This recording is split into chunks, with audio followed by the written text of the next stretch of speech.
첫 번째 시간 진행하겠습니다.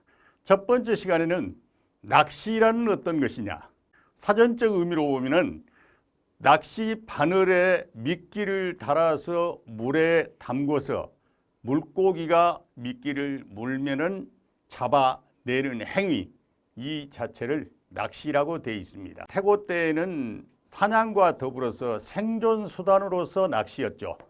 사람이 무엇인가를 먹을거리를 잡기 위해서 낚시를 했던 것입니다. 그런데 이제 3000년 전, 강태공이 살았던 시대가 3100년 전입니다. 이 시대쯤으로 와서는 낚시가 생존 수단이면서 즐기는 낚시화 되기 시작했고, 이제 근대와 현대로 들어서는 생존 수단보다는 오히려 낚시의 제반 분야가 즐겁게 즐기는 레저 스포츠로 발전을 해와서 오늘날에는 낚시가 레저 스포츠로서 한 분야를 차지하고 있습니다. 자, 그런데 우리가 이 낚시를 얘기할 때 가장 많이 듣는 말이 있습니다. 첫 번째가 우리 낚시인이 좌우명처럼 즐겨 쓰는 사자성어 조이불망이 있죠. 그리고 두 번째가 강태공에 관한 얘기입니다. 자, 여기에서 조이불망이 무엇이고 어떤 뜻인가를 낚시를 이해하는 차원에서 먼저 알아보고 들어가겠습니다. 자, 조이불망은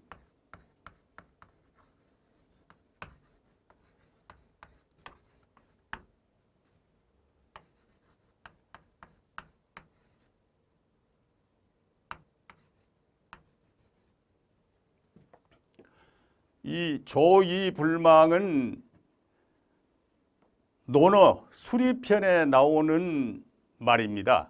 거기에 뭐라고 되어 있냐면은 자, 조이불망 익불사수 이런 말이 나옵니다.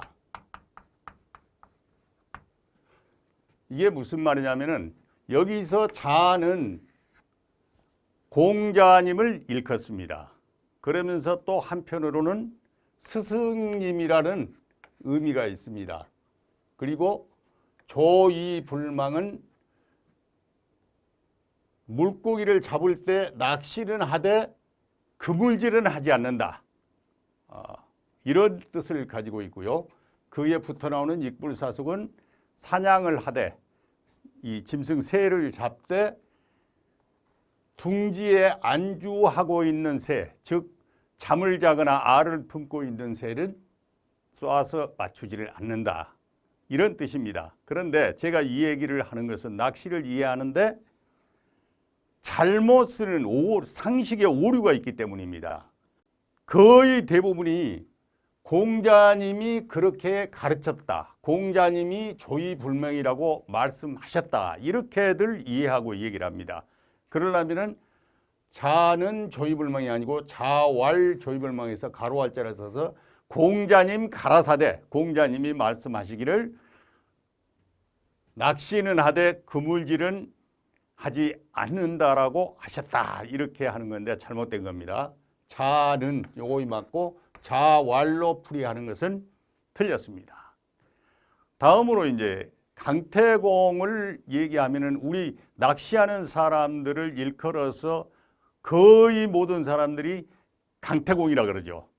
거기에는 좋게 의미를 붙일 수도 있지만은 대부분은 우리 낚시를 비하해서 얘기하는 겁니다. 그게 뭐냐?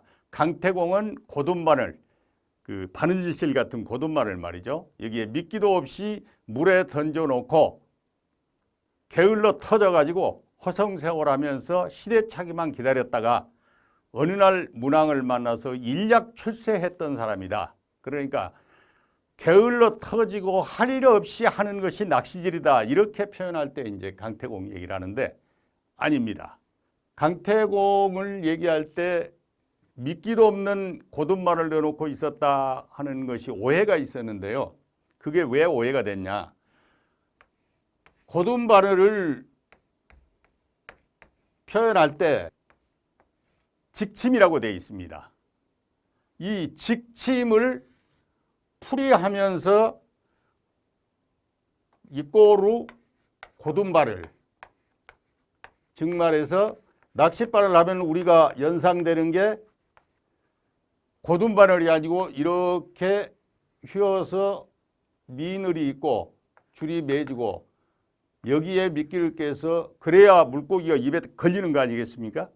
그런데 여기서 직침이라 그랬으니까 고둔바늘이니까 물고기 잡는 바늘이 아니다.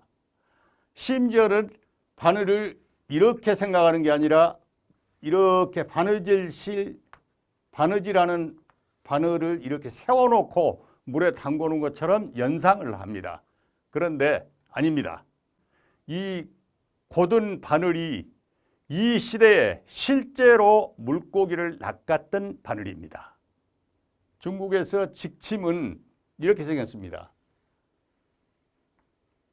가운데가 줄을 묶게 되어 있고요.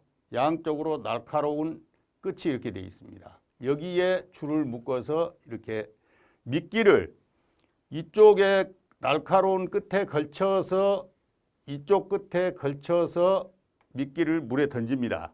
던지면 물고기가 와서 입질을 하면 바늘이 빨아들이는 순간에 회전을 해서 이렇게 들어갑니다. 물고기 입속에 이렇게 들어가는데 물고기가 입질하는 걸 보고 챔질을 하면 순간에 이 직침이 가로로 걸리게 됩니다. 그렇게 해서 입에서 빠져나오지 않고 물고기를 낚아낸 겁니다. 이게 낚시질에서 물고기를 잡았던 직침입니다. 마치 이런 바느질 할 때 쓰는 바늘처럼 연상을 하다 보니까 오해를 한 거죠. 이 직침은 중국뿐이 아니고 우리나라에서 폐총에서 출토된 직침, 즉 고든 바늘입니다. 우리나라에서도 썼다는 얘기죠. 옛날에. 그리고 또 일본 자료에 보면은 이 직침 고든 바늘에 대해서 그림을 그려서 아주 상세하게 잘 설명해 놓은 것들이 많이 있습니다. 그러니까 강태공을 얘기할 때 할 일 없이 게을러 터져서 물가에 앉아가지고 미끼도 없는 고든 바늘을 넣어놓고 시대착이만 기다린 사람이다. 그것이 곧 낚시꾼들이다. 이렇게 하는 것은 대단히 큰 오해를 하는 것이다. 또 강태공은 할 일 없이 물가에 나가서 앉아서 시대착이만 기다린 사람이 아닙니다. 강태공은 아주 열심히 공부를 했습니다. 그러면서 틈틈이 머리를 식히기 위해서 지금의 그 중국 산동반도인데 산동반도 거기에 웨이수이라는 위수라는 강물이 흐르는데 집 앞에 거기에 나가서 머리 식히면서 낚시를 하고 들어와서 또 공부를 하고 했었습니다. 그리고 강태공은 물고기를 전혀 잡지 않았다라고 오해를 하는데 아닙니다. 중국의 연의를 보면은 연의가 우리로 말하면 이제 그 글입니다. 글 소설이라든가 뭐 자료 글인데 거기에 보면은 강태공이 어느 날 물가에서 낚시를 하는데 물고기가 입질을 안 하니까 시름에 젖어서 좀 답답한 표정을 하고 있었는데 그 지방 사람이 지나가다 그거를 보고 강태공한테 물고기를 낚으려면 가늘은 줄을 쓰고 향기로운 미끼를 써서 하시오라고 조언을 해서 강태공이 그거를 따라서 채비를 바꿔서 해가지고 붕어도 낚고 잉어도 낚았다 하는 글이 있습니다. 그러니까 강태공은 물고기를 잡았던 사람입니다. 낚시를 제대로 했던 사람입니다.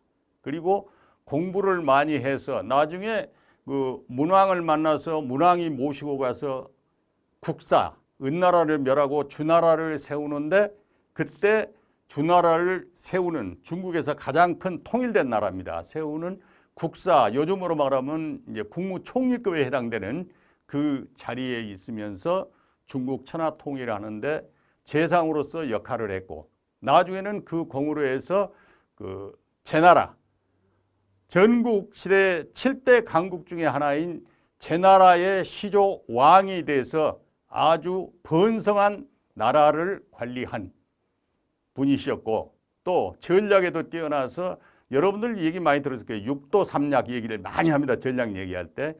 제가 육군대학에서 교육받을 때도 육도 삼약을 배웠습니다. 그 중에 육도라는 전략서를 바로 강태공이 썼습니다. 그리고 강태공은 중국에서 위대한 인물로 해서 지금도 중국의 그 산동반도에 가면은 강태공 사당이 아주 거대하게 되어 있고 매년 제사를 모시고 우리나라에서도 강씨 문중과 노씨 문중 이런 분들의 문중 대표가 그 제사에 매년 참가를 합니다.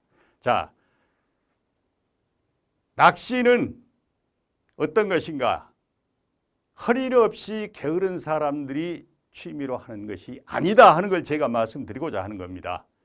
낚시는 열심히 일하는 사람들이 주말이라든가 쉬는 날 틈을 내서 자연 속에 가서 즐기는 레저 스포츠다. 다른 어떤 취미 생활과 다르지 않다. 그거를 이제 여러분들한테 말씀드리기 위해서 이 얘기들을 한 겁니다.